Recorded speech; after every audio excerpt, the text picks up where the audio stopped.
আসসালামু আলাইকুম। তো আজকের বাংলাদেশে টাকা ইনকাম করার চাইতে টাকাটা কোথায় রাখবেন, কোন ব্যাংকে রাখলে নিরাপদ হবে, এটা নিয়ে আমরা টেনশনে আছি।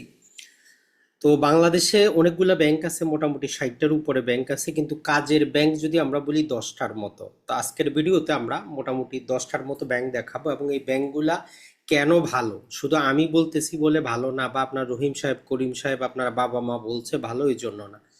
ব্যাংক ভালো হওয়ার পিছনে কিছু কারণ থাকে, ওই কারণগুলো সহ বিশ্লেষণ করব।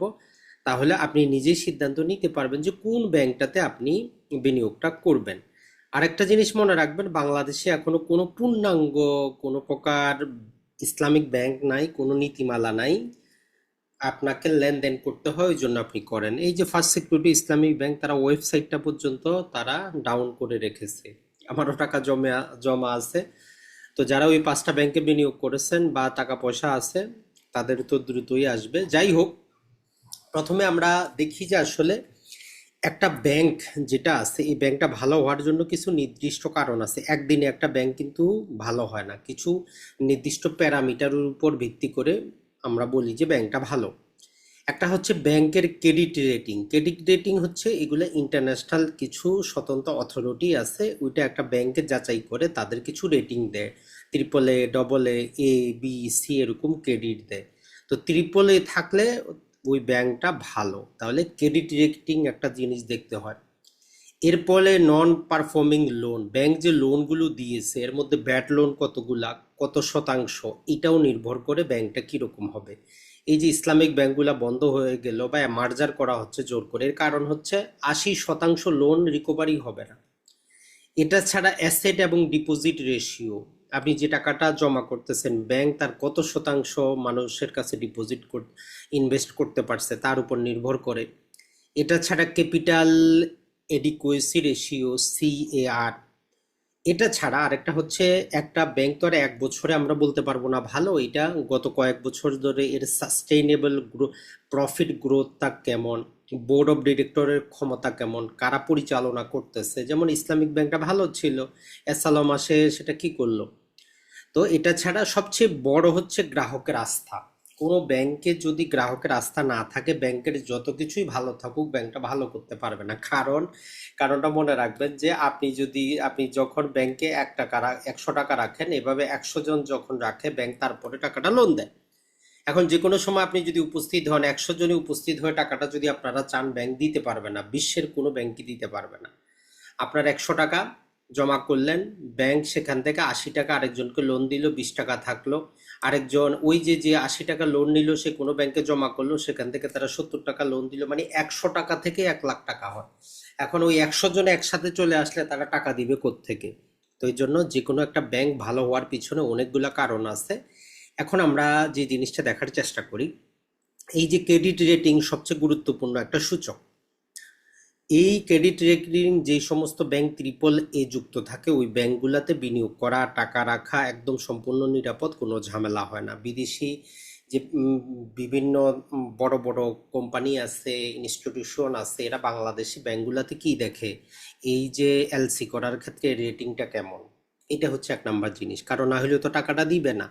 এটা ছাড়া ডবল এ থাকলে মোটামুটি ভালো, এ থাকলে ভালো, অতটা খারাপ না, কিন্তু বিয়ে গেলে সেটাই সে ব্যাংকটা আপনার লেনদেন বাদ দিতে হবে। এগুলো আপনি কোথায় পাবেন? প্রতিটা ব্যাংকের ওয়েবসাইটে গেলে আপনি পাবেন এই ব্যাংকটার রেটিংটা কত, অথবা মাঝে মাঝে প্রতি বছরই রেটিং প্রকাশ করে বাংলাদেশ ব্যাংক।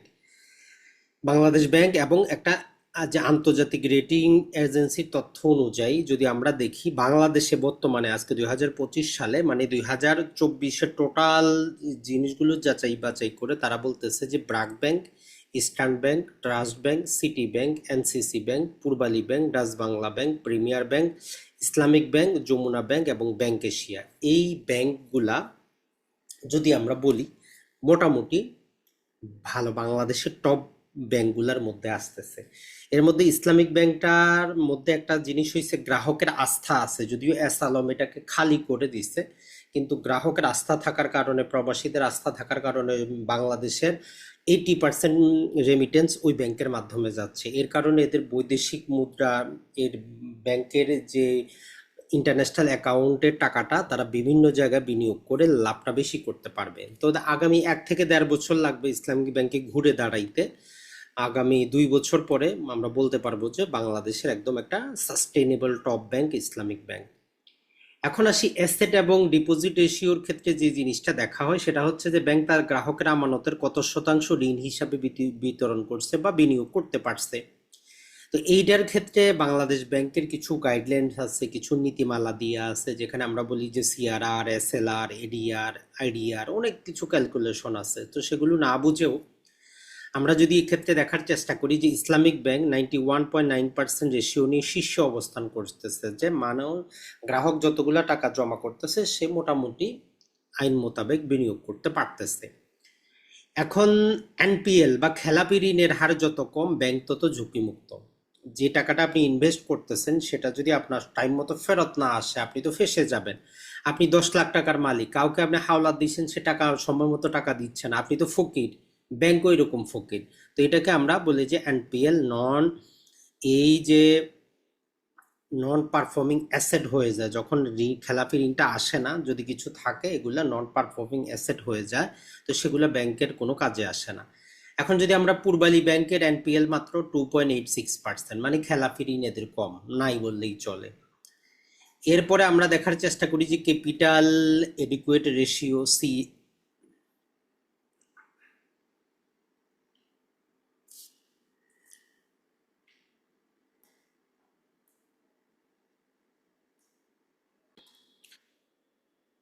তো এরপরে যে জিনিসটা দেখা হয় সেটা হচ্ছে ব্যাংকের ক্ষেত্রে সিএআর।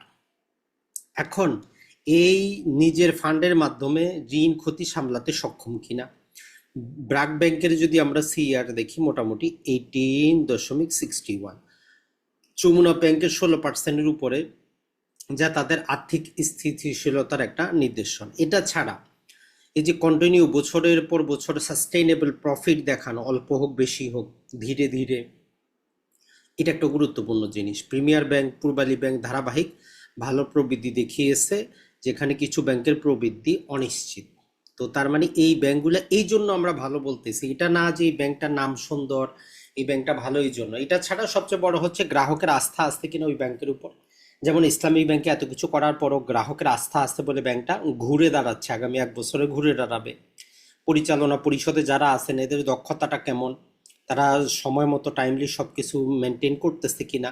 বোর্ড যদি দক্ষ এবং সততার সঙ্গে পরিচালনা করে তাহলে ব্যাংকের দুর্নীতি এবং ঝুঁকি কমে। কারণ আগে যেটা হইতো আওয়ামী লীগ আমলে, ধরেন যে আপনি এক ব্যাংকের মালিক, আরেকজন অন্য ব্যাংকের মালিক, দুইজনে আমরা বন্ধু, আপনি আমার থেকে নিচ্ছেন 10 কোটি টাকা, আমি আপনার থেকে নিচ্ছি 10 কোটি টাকা, নিজেরাই ব্যবসাপাতি করতেছি আর ব্যাংকে টাকা পয়সা দিচ্ছি না। ইসলামী ব্যাংক নিয়ে নানা বিতর্ক থাকলেও গ্রাহকের আস্থা এখনো অনেক বেশি, যা তাদের টিকে থাকতে সাহায্য করছে। তাইলে ইসলামিক ব্যাংক টিকে থাকার একটাই ফর্মুলা, সেটা হচ্ছে গ্রাহকের আস্থা। আস্থা থাকার কারণে এটা ঘুরে দাঁড়াচ্ছে পরিচালনা পরিষদ। এখন যদি আগামী 1 বছর তারা ভালো করে পরিচালনা করতে পারে, প্রবাসীরা যে হিসাবে তাদেরকে সহযোগিতা করতেছে, ইনশাল্লাহ ব্যাংকটা কিন্তু ঘুরে দাঁড়াবে। তো ওভারঅল যদি আমরা তাহলে এখন আপনাদেরকে ব্যাংকগুলো বলে দিই, এই ব্যাংকগুলো যে কোনো একটাতে আপনার, আরেকটা কথা বলবো, আপনি 2 থেকে 3টা ব্যাংকে অ্যাকাউন্ট করবেন। একটাতে কারেন্ট হিসাব মেনটেন করেন, একটাতে সেভিং হিসাব মেনটেন করেন, আর একটাতে এফডি বা অন্য কিছু করতে চাইলে করেন। 3টা ব্যাংক সর্বনিম্ন, 3 ব্যাংকে আপনি ইয়াটা করেন। এক ব্যাংকে কখনোই আপনি আটকে থাকবেন না। আমার নিজে যেমন, আমি মোটামুটি 3টা ব্যাংকে লেনদেন ছিল, যমুনা ব্যাংকে ছিল, ইসলামিক ব্যাংকে ছিল, আর যে ফার্স্ট সিকিউরিটিতে ছিল। তো ফার্স্ট সিকিউরিটিতে তো আটকে আছে, ধরা খাইছি, বাকি 2টা আল্লাহর রহমতে ঠিক আছে। তাহলে শীর্ষে আছে যেটা আমরা বলতে পারি যে ব্র্যাক ব্যাংকটা আছে আমাদের। তো এখানে আপনি লেনদেন করতে পারেন আপনার প্রয়োজন। তো এদের যেই ক্রেডিট রেটিং আছে এটা ভালো, এদের যে সিএআর আছে এটাও ভালো, প্রফিট গ্রোথেও এটা সেরা। তার মানে আপনি চোখ বন্ধ করে ব্র্যাক ব্যাংকে বিনিয়োগটা করতে পারেন, মানে লেনদেন করতে পারেন, টাকা আটকাবে না এখন পর্যন্ত। ইস্টার্ন ব্যাংক, এদেরও ঝুঁকি কম, প্রফিট গ্রোথ স্থিতিশীল, মানে অতটা বেশিও না, আপনাকে প্রফিট অতটা হাইও দিবে না। দেখবেন যেই সমস্ত ব্যাংকগুলো আপনাকে বলে যে সেভিং অ্যাকাউন্টের উপর 15% দিচ্ছে, 12% দিচ্ছে, এফডির উপর 13% দিচ্ছে, এগুলাতে আপনি টাকার লোভে বিনিয়োগ করে টাকা আটকে যায়। অনেক পরিচিত আছে 50-1 কোটি টাকা রাখছে, এখন টাকাই উঠাইতে পারতেছে না। এরপরে আসি পূবালী ব্যাংক। তো পূবালী ব্যাংকের ক্ষেত্রে এদের এনপিএলটা সবচেয়ে কম, মানে এদের কোনো ঋণ ডিফল্ট হারটা খুবই কম, গ্রোথ স্থির, মানে অতটা বেশি লাভ আপনাকে দিবে না, লেনদেনের জন্য আপনার পারফেক্ট। এরপরে যদি আমরা দেখি সেটা হচ্ছে যে আমাদের ট্রাস্ট ব্যাংক, এদের ক্রেডিট রেটিংটা ভালো, আপনি অ্যাকাউন্ট করতে পারেন নির্দ্বিধায়, আপনার কোনো সমস্যা নেই। এরপরে সিটি ব্যাংক, এটা বরাবরই পূর্ব থেকে ভালো করতেছে, নতুন নতুন প্রোডাক্ট নিয়ে আসা, নানা প্রকার কিছু করা, ওভারঅল এটা ভালো। ডাচ বাংলা ব্যাংক এটা মোটামুটি ভালো, সবই ভালো আছে, কিন্তু সমস্যা যেটা হচ্ছে এর পরিচালনা পরিষদ একটা বড় সড়ো ব্লান্ডার করতে যাচ্ছে, যে তারা যে বিল্ডিংটাতে ভাড়ায় ছিল সেই বিল্ডিংটা হাজার মিলিয়ন দিয়ে নিজেরাই ক্রয় করতে যাচ্ছে, মানে মালিকের বিল্ডিং ব্যাংককে ধরায় দিচ্ছে। তো এই নিউজের কারণে একটু ব্যাংকটার মধ্যে বলা চলে যে অনাস্থা আছে। তো অ্যাভয়েড করতে পারেন, ছোটখাটো রিটেলার হইলে অ্যাকাউন্ট করতে পারেন, বড় সড়ো বিনিয়োগ এই ডাচ বাংলা ব্যাংকে করা যাবে না, পরিচালনা পরিষদের অদক্ষতা আমরা দেখতেছি। এরপরে প্রিমিয়াম ব্যাংক লিমিটেড, এদের প্রফিট রেট ভালো, আপনি যদি এফডি করতে চান এখানে করতে পারেন। যমুনা ব্যাংক ওভারঅল শক্তিশালী, অতটা খারাপও না ভালোও না, আমার নিজেরা আজকে প্রায় 5-6 বছর ধরে আমি লেনদেন করতেছি। এরপরে এনসিসি ব্যাংক আছে, আপনি এনসিসি ব্যাংকে অ্যাকাউন্ট করলে করতে পারেন। এরপরে আছে আমাদের ব্যাংক এশিয়া, ব্যাংক এশিয়াতে আপনি অ্যাকাউন্ট করতে পারেন। আর এরপরে আমাদের চলতেছে যেটা ইসলামিক ব্যাংক বাংলাদেশ লিমিটেড, এখানে আপনি চোখ বন্ধ করে অ্যাকাউন্টটা করতে পারেন, যেটা আমরা বললাম যে এই ব্যাংকে বিশেষত প্রবাসীদের আস্থা থাকার কারণে ওই প্রবাসীর ফ্যামিলিটাও অটোমেটিক ইসলামিক ব্যাংকে অ্যাকাউন্ট করে। তো এই জন্য যদিও অ্যাসালামের কারণে নানা প্রকার ঝামেলা হয়েছিল, তো এখন আশা করা যায় যে আগামী 1 বছরে ব্যাংকটা খুবই ভালো করবে। তো এই 11টা ব্যাংকের যে কোনো 3টাতে আপনি অ্যাকাউন্ট করে রেখে দেন, তাইলে আপনার টেনশন নিতে হবে না, যে কোনো 3টা ব্যাংকে। আর এখন সেভিং অ্যাকাউন্ট করতে মাত্র 500 টাকা রাখতে হয়, কারেন্ট অ্যাকাউন্টে 1000। যে কোনো ব্যাংকে এর চাইতে বেশি কোনো ব্যাংক নিতে পারে না। প্রতিটা ব্যাংকেরই যেই আপনার খরচটা এটা কিন্তু একই রকম, এটা ভিন্ন না, প্রতিটা ব্যাংকেরই খরচ একই রকম, মানে মেনটেন্যান্স চার্জগুলো একই রকম, এটা মনে রাখবেন। কোনো ব্যাংক আগে ছিল এই যে স্ট্যান্ডার্ড চার্টার্ড ব্যাংক, এই ব্যাংকগুলা তারা এইচএসবিসি ব্যাংক, তারা এগুলো সবচেয়ে বেশি পরিমাণ নিত, এখন ওইটা নিতে পারবে না। বাংলাদেশ ব্যাংক এটা কিন্তু ভালো একটা কাজ করেছে, যে প্রতিটা ব্যাংকেরই তারা খরচটা কি রেখেছে। তো আশা করি বন্ধুরা ভিডিওটা দেখে আপনারা এতটুকু হইলেও বুঝতে পারলেন যে শুধু নামের কারণে কোনো ব্যাংকে আমরা ভালো বা খারাপ বলতেছি না, আমরা বলতেছি এই 10টাতে আপনি বিনিয়োগ করতে পারেন। এখন এর বাইরে অন্যগুলাতে যদি আপনার থাকে, আপনি 3টা ব্যাংকে অ্যাকাউন্ট করার চেষ্টা করেন, আরেকটাতে আছে থাক, নতুন এগুলাতেও করেন। একটা ব্যাংকে সেভিং অ্যাকাউন্ট করেন, একটাতে প্রয়োজনে কারেন্ট অ্যাকাউন্ট করেন, আরেকটাতে হচ্ছে যে আপনি এফডি টাকা রাখেন, তাহলে আপনি শান্তিতে থাকবেন, নিরাপদ থাকবেন। আর এটার মধ্যে আবার এখন আপনি যদি অনলাইন ব্যাংকিং করতে যান, এক্ষেত্রে কিছু ব্যাংকের অনলাইন ব্যাংকিং ব্যবস্থাটা এখনো অনেক দুর্বল, তবে ইসলামিক ব্যাংকের অনলাইন ব্যাংকিংটা ভালো আছে। ব্র্যাক ব্যাংকের আস্থা অ্যাপসটা মোটামুটি আমরা বলতে পারি চলমান, অতটা ভালো না। পূর্বালী ব্যাংকও তাদের অনলাইন ব্যাংকিংটা ধরে রেখেছে। ব্যাংক এশিয়া, সিটি ব্যাংক, এদেরও অনলাইন ব্যাংকিং আছে, তবে আমি যতটুকু দেখেছি এর মধ্যে ইসলামিক ব্যাংকের অনলাইন ব্যাংকিংটা সবচেয়ে বেস্ট, অ্যাট এনি টাইম কোনো সময় লেকিং ছাড়াই করা যায়। তো ভালো থাকবেন, সুস্থ থাকবেন, আমরা জাস্ট আপনাদের সামনে তথ্যটা তুলে ধরি। আপনার দায়িত্ব হচ্ছে প্রয়োজনে আমার ভিডিও দেখার পর আরো 10 জনের ভিডিও দেখবেন, নিজে সিদ্ধান্ত নিয়ে নিজের টাকা নিজে আপনি রাখবেন। আর টাকা বাসায় ফেলে রাখবেন না, আপনি অবশ্যই বিনিয়োগ করবেন। কারণ একটা সূত্র আছে, সূত্রটা হচ্ছে রুল অফ 70। বাংলাদেশে যদি ধরেন যে বর্তমানে 8% করে কি হচ্ছে দ্রব্যমূল্যের ঊর্ধ্বগতি, ধরলাম যে আপনি 1 লাখ টাকা কি করছেন, আপনার বাসায় আলমারিতে রেখে দিচ্ছেন 1 লাখ টাকা, তাহলে আপনার এই 1 লাখ টাকা জিরো হইতে কতদিন লাগবে? 1 লাখ টাকা জিরো হইতে যেহেতু 8% দ্রব্যমূল্যের ঊর্ধ্বগতি, 70/8, মাত্র 8 বছর 7 মাসে আপনার 1 লাখ টাকা জিরো হয়ে যাবে। 1 লাখ টাকা আপনার আলমারিতে থাকলে বর্তমানে দ্রব্যমূল্যের ঊর্ধ্বগতি অনুযায়ী 8 বছর 7 মাসে আপনার 1 লাখ টাকা জিরো হয়ে যাবে। এরকম বিনিয়োগের সূত্র আছে, রুল অফ 72। তো যাই হোক, আমাদের চ্যানেলের সাথে থাকবেন ইনশাল্লাহ, আমরাও ট্রাই করি আপনাদেরকে কোয়ালিটি সম্পন্ন অথেন্টিক তথ্য দেওয়ার জন্য।